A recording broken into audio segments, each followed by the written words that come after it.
mitraka mitsanga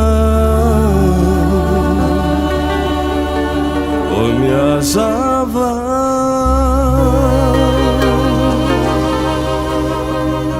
ndao namako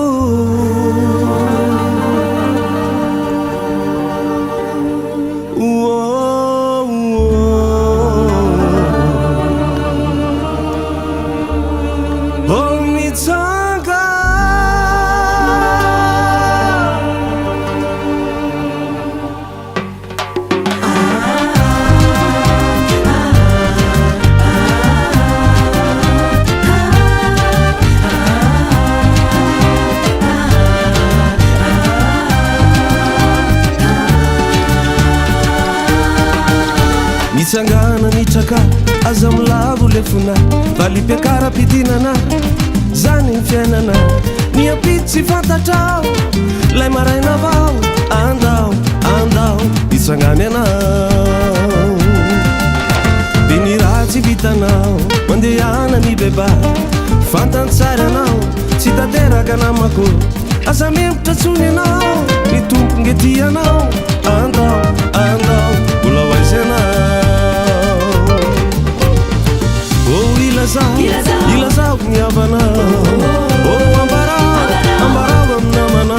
fanyiray amboniao mbola miandranao andao oaizintsony anao ilazao miavanao ambarao aminamana fanyiray amboniao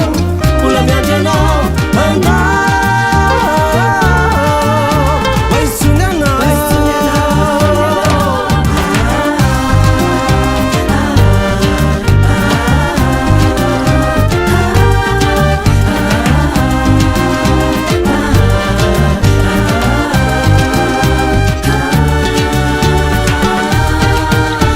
raisony safidinao zay mitsary izay atao baravononange anao ho tongolo mba ovao izy efa miantso anao matso izao andao andao sao taraky anao e tokony aiai ranomaso lavy izao fijalina lalandava vaorina mankalao